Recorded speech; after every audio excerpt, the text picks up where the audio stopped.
Kannada cinema ರಂಗದ ಮಟ್ಟಿಗೆ ಕಡೆಯದಾಗಿ ಸೂಪರ್ ಸ್ಟಾರ್ ಅಂತ ಹುಟ್ಕೊಂಡಿದ್ದು ಅದು ಧನಂಜಯ್. ಅದು ಕಳೆದ 5-6 ವರ್ಷಗಳಿಂದ ಧನಂಜಯ್ ನಂತರ ಯಾವುದೇ ಸೂಪರ್ ಸ್ಟಾರ್ಗಳಲ್ಲಿ ಉದ್ಭವ ಆಗಿಲ್ಲ. ಒಬ್ಬ ಸೂಪರ್ ಸ್ಟಾರ್ ಹೇಗೆ ಹುಟ್ಕೊತಾನೆ? ಕತ್ತಲೆ ಕೋಣೆಯಲ್ಲಿ ಜನರ ಕರಾಡತನ, ಶಿಳ್ಳೆ, ಚಪ್ಪಾಳೆ ಎಲ್ಲ ಗಿಟ್ಟಿಸ್ಕೊಂಡಾಗ ಒಬ್ಬ ಸೂಪರ್ ಸ್ಟಾರ್ ಹುಟ್ಕೊತಾನೆ. ಒಂದು ಸ್ಟಾರ್ ಕುಟುಂಬದ ಕುಡಿಯಾಗಿರೋದೇ ಬೇರೆ, ಸ್ಟಾರ್ ಆಗೋದೇ ಬೇರೆ. ಇವತ್ತು ಯುವರಾಜ್ ಕುಮಾರ್ ಅವರು ತಮ್ಮ ಎಕ್ಕ ಸಿನಿಮಾದ ಮೂಲಕ ಸ್ಟಾರ್ ಆಗಲಿಕ್ಕೆ ಅಂತ ಬಂದಿದ್ದಾರೆ. ಬನ್ನಿ ಎಕ್ಕ ಸಿನಿಮಾ ಅವ್ರನ್ನ ಸ್ಟಾರ್ ಮಾಡೋದ್ರಲ್ಲಿ ಇಷ್ಟರ ಮಟ್ಟಿಗೆ ಯಶಸ್ವಿಯಾಗಿದೆ ಅನ್ನೋದನ್ನ ನೋಡೋಣ.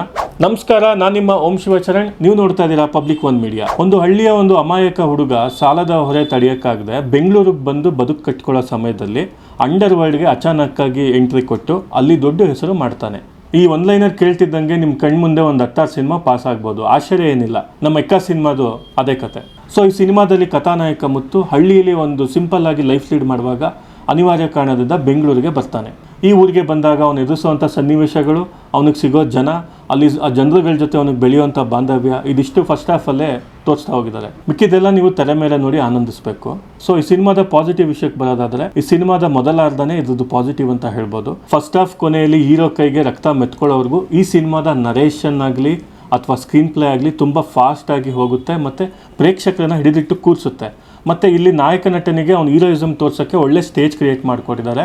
ನನ್ನ ಪ್ರಕಾರ ಅದು ಸಿನಿಮಾದವನು ಡಿಫೈನಿಂಗ್ ಮೂಮೆಂಟ್ ಅಂತಲೇ ಹೇಳ್ತೀನಿ. ಇನ್ನು ಈ ಸಿನಿಮಾದ ಸೆಕೆಂಡ್ ಹಾಫ್ ವಿಷಯಕ್ಕೆ ಬಂದರೆ, ಫಸ್ಟ್ ಹಾಫ್ದೇ ಒಂದು ಸ್ಪೀಡಿ ನರೇಷನ್ ಮತ್ತು ಗ್ರಿಪ್ಪಿಂಗ್ ಸ್ಕ್ರೀನ್ ಪ್ಲೇ ಇದೆಯಾ ಅಂತ ಕೇಳಿದ್ರೆ ಅದು ಡೌಟ್ ಅಂತ ಹೇಳ್ಬೋದು. ಯಾಕೆಂದರೆ ಈ ಸಿನಿಮಾದ ಸೆಕೆಂಡ್ ಹಾಫಲ್ಲಿ ನಾಯಕ ನಟ ಅಂಡರ್ ವರ್ಲ್ಡ್ಗೆ ಎಂಟ್ರಿ ಕೊಡ್ತಾನೆ, ಜೊತೆಗೆ ಒಂದು ಪರ್ಸನಲ್ ವೆಂಜೆನ್ಸ್ ಇರುತ್ತೆ. ಸೊ ಅವನಿಗೆ ಸೇಟ್ ತೀರ್ಸ್ಕೊಬೇಕಾ ಅಥವಾ ಅಂಡರ್ ವರ್ಲ್ಡಲ್ಲಿ ಸರ್ವೈವ್ ಆಗಬೇಕಾ, ಮತ್ತೆ ಇವೆರಡನ್ನು ಬಿಟ್ಟು ಊರಿಗೆ ಹೋಗ್ಬೇಕು ಒಂದು ಹಂಬಲ ಇರುತ್ತೆ. ಈ ಥರ 2-3 ಕಾನ್ಫ್ಲಿಕ್ಟ್ ಇರುವಾಗ ಈ ಸಿನಿಮಾದ ನಿರ್ದೇಶಕ ಏನು ಮಾಡಿದ್ದಾರೆ ಅಂತ ಅಂದರೆ, ಆ 3 ಕಾನ್ಫ್ಲಿಕ್ಟ್ನು ಒಂದೇ ಕಡೆ ಕನ್ಕ್ಲೂಡ್ ಮಾಡೋಕ್ಕೆ ಹೆಣಗಾಡಿದ್ದಾರೆ. ಸೊ ಆ ಎಣಗಾಟ ಸ್ಕ್ರೀನ್ ಪ್ಲೇನ ಲ್ಯಾಗ್ ಆಗೋದಲ್ಲಿ ಎತ್ಕೊಂಡಿದೆ. ಇನ್ನು ಸಿನಿಮಾದ ನಟನೆ ವಿಷಯಕ್ಕೆ ಬಂದರೆ, ಈ ಸಿನಿಮಾದಲ್ಲಿ ನಟಿಸಿರುವಂಥ ಪ್ರತಿಯೊಬ್ಬ ನಟರು ತುಂಬ ಚೆನ್ನಾಗಿ ತಮ್ಮ ಅಭಿನಯ ಕೊಟ್ಟಿದ್ದಾರೆ. ಮುಖ್ಯವಾಗಿ ಯುವರಾಜ್ ಕುಮಾರ್ ಬಗ್ಗೆ ಹೇಳಬೇಕು. ಕಳೆದ ಸಿನಿಮಾದಲ್ಲಿ ಅವ್ರು ಮಾಡಿದಂಥ ಕೆಲವು ತಪ್ಪುಗಳನ್ನ ಇಲ್ಲಿ ತಿದ್ಕೊಂಡಿದ್ದಾರೆ. ನಮ್ಮ ನಿರ್ದೇಶಕರು ಸಹ ಯುವರಾಜ್ ಕುಮಾರ್ದು ಸ್ಟ್ರಾಂಗ್ ಪಾಯಿಂಟ್ ಏನು ಅಂತ ಅನಲೈಸ್ ಮಾಡಿ ಅದನ್ನೇ ಹೈಲೈಟ್ ಮಾಡಿ ತೊಗೊಂಡೋಗಿದ್ದಾರೆ. ಸೊ ಅವ್ರ ನಟನೆಯಲ್ಲಿ ಆಗಲಿ, ಡ್ಯಾನ್ಸಲ್ಲಾಗಲಿ, ಫೈಟಲ್ಲಾಗಲಿ ಅವ್ರು ಸ್ಕೋರ್ ಮಾಡಿದ್ದಾರೆ. ಯುವರಾಜ್ ಕುಮಾರ್ ಡೆಡ್ ಪ್ಯಾನ್ ಫೇಸಲ್ಲಿ ಕೆಲವು ಒನ್ಲೈನರ್ಸ್ ಹೇಳ್ತಾರೆ, ಅದು ತುಂಬ ಮಜಾ ಕೊಡುತ್ತೆ. ಇನ್ನು ಆದಿತ್ಯ ವಿಷಯಕ್ಕೆ ಬಂದರೆ, ಆದಿತ್ಯ ಅವರು ಈ ಸಿನಿಮಾದಲ್ಲಿ ಸೆಕೆಂಡ್ ಹಾಫಲ್ಲಿ ಬಂದು ಭಾಳ ಖಡಕ್ ಎಂಟ್ರಿ ತೊಗೊಂಡು ಬರ್ತಾರೆ. ಮತ್ತು ತುಂಬ ಖಡಕ್ ಪೊಲೀಸ್ ಆಫೀಸರ್ ಥರ ಹೇಗಿರಬೇಕು ಮತ್ತು ಅದೆಲ್ಲ ತುಂಬ ಚೆನ್ನಾಗಿದೆ. ಅವ್ರ ಫಿಸಿಕ್ ಆಗಲಿ, ಅವ್ರದ್ದು ಲುಕ್ಸ್ ಆಗಲಿ ತುಂಬ ಹೈಲೈಟ್ ಆಗಿದೆ. ಆದಿತ್ಯ ಅವರು ಹೆಚ್ಚು ಸಿನಿಮಾಗಳನ್ನ ಮಾಡಬೇಕು. ಆದರೆ ಈ ಸಿನಿಮಾದಲ್ಲಿ ಆದಿತ್ಯ ಅವರ ಕ್ಯಾರೆಕ್ಟರ್ದು ಬಿಗ್ಗೆಸ್ಟ್ ಡ್ರಾಬ್ಯಾಕ್ ಅಂದರೆ ರೈಟಿಂಗು. ಸೆಕೆಂಡ್ ಹಾಫಲ್ಲಿ ರೈಟಿಂಗ್ ಸ್ವಲ್ಪ ಡಲ್ ಆಗಿದ್ದರಿಂದ ಆದಿತ್ಯ ಕ್ಯಾರೆಕ್ಟರ್ಗೆ ಇದ್ದಂಥ ಫೋರ್ಸು ಕೊನೆಯಲ್ಲಿ ಕಮ್ಮಿ ಆಗೋಗುತ್ತೆ. ಈ ಆ್ಯಕ್ಷನ್ ಓರಿಯೆಂಟೆಡ್ ಅಂಡರ್ ವರ್ಲ್ಡ್ ಸಿನಿಮಾದಲ್ಲಿ ಶ್ರುತಿ ಮತ್ತು ಒಂದು ಪುಟ್ಟ ಮಗುವಿನ ಒಂದು ಪ್ರೆಸೆನ್ಸು ಈ ಸಿನಿಮಾಗೆ ಒಂದು ಎಮೋಷನಲ್ ಬಾಂಡೇಜ್ ಕ್ರಿಯೇಟ್ ಮಾಡಿಕೊಡುತ್ತೆ.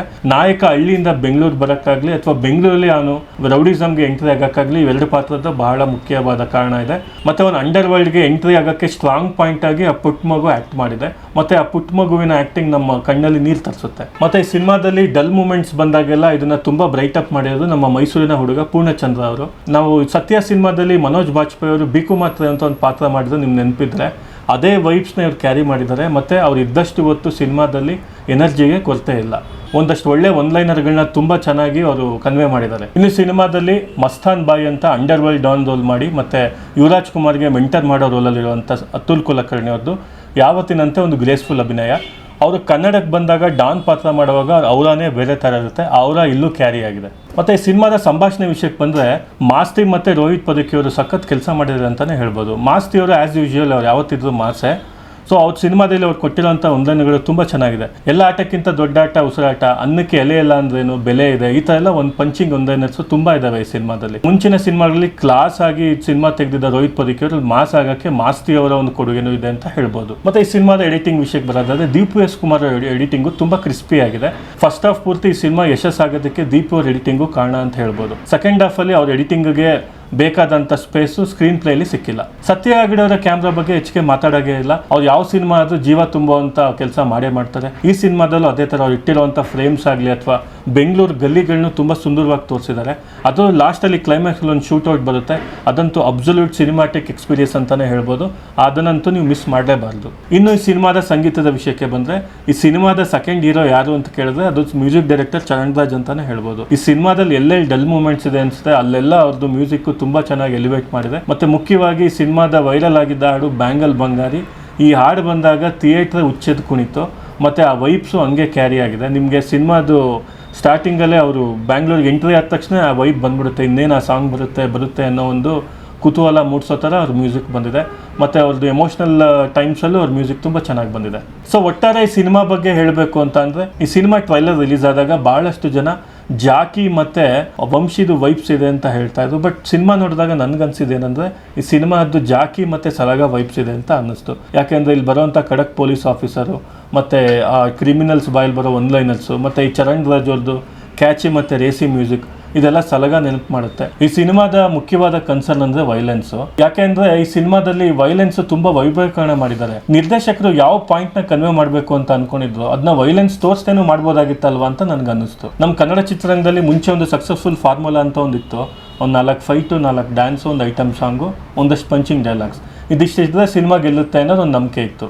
ಈಗ ಅದು ಚೇಂಜ್ ಆಗಿದೆ. ಇವಾಗ ಏನಿದ್ರು ಓವರ್ ವೈಲೆನ್ಸು, ರಕ್ತ, ಗನ್ಸು, ಡ್ರಗ್ಸು, ಈ ಥರದ್ದು ಒಂದು ಡಾರ್ಕ್ ಥೀಮ್ ಇರೋವಂಥದ್ದೇ ಸಕ್ಸಸ್ಫುಲ್ ಫಾರ್ಮುಲಾ ಅಂತ ಆಗ್ಬಿಟ್ಟಿದೆ. ಸೊ ಒಬ್ಬ ಹೀರೋನ ತುಂಬ ಗೆಲ್ಲಿಸ್ಬೇಕು ಅಂತಂದರೆ ಈ ಪಾಯಿಂಟ್ಸ್ನ ತೋರಿಸಿ ಮಾಸಾಗಿ ಎಲಿವೇಶನ್ ಎಲ್ಲ ಮಾಡಿ ತೋರಿಸಿನೇ ಗೆಲ್ಲಿಸ್ಬೇಕು ಅನ್ನೋ ಒಂದು ಪರಿಸ್ಥಿತಿನ ನಾವು ತಂದಿಟ್ಕೊಂಡಿದ್ದೀವಿ. ಸೊ ಇದಕ್ಕೆಲ್ಲ ನಾವು ಪ್ರೇಕ್ಷಕರ ಕಾರಣನ ಅಥವಾ ಫಿಲಮ್ ಮೇಕರ್ಸ್ ಕಾರಣನ ಅನ್ನೋದು ನನಗೆ ಗೊತ್ತಾಗ್ತಿಲ್ಲ.